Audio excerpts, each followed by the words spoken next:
ববি হাকিম বলছে, ফিরহাদ হাকিম বলছে we are now 33% in Bengal. He is a very senior cabinet minister as well as mayor of the Kolkata city. না আমার কথা নয়, তিনি জানলেন কি করে 33% হয়েছে। লাস্ট সেন্সাস হয়েছে 2011 সালে, সেন্সাসে মুসলিম পপুলেশন 27%। ববি হাকিম জানলেন কি করে যে এখানে 33% হয়েছে? সেন্সাস কমপ্লিট হয়নি, উনি মন্ত্রিসভার সদস্য, সংবিধান শপথ নিয়েছেন, রেসপন্সিবল লোক। তাহলে ববি হাকিমরা ঢোকাচ্ছেন, তারা জানে যে ডেমোগ্রাফি কিভাবে চেঞ্জ হচ্ছে।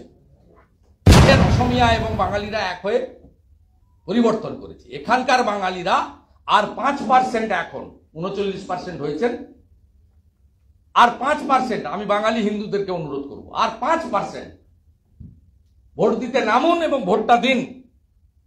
আমরা যদি 6 মাসের মধ্যে পরিষ্কার করে দিতে না পারি, পরের যে কোনো নির্বাচনে আপনারা বিজেপিকে একদম আস্থা কুড়ে ডাস্টবিনে ছুড়ে ফেলে দেবেন।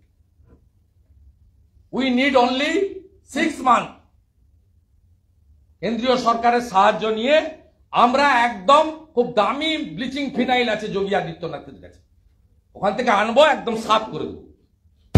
সময় একটু লাগছে, পশ্চিমবঙ্গের লোক যাকে আনে তাকে তাড়াতে একটু সময় নেয়।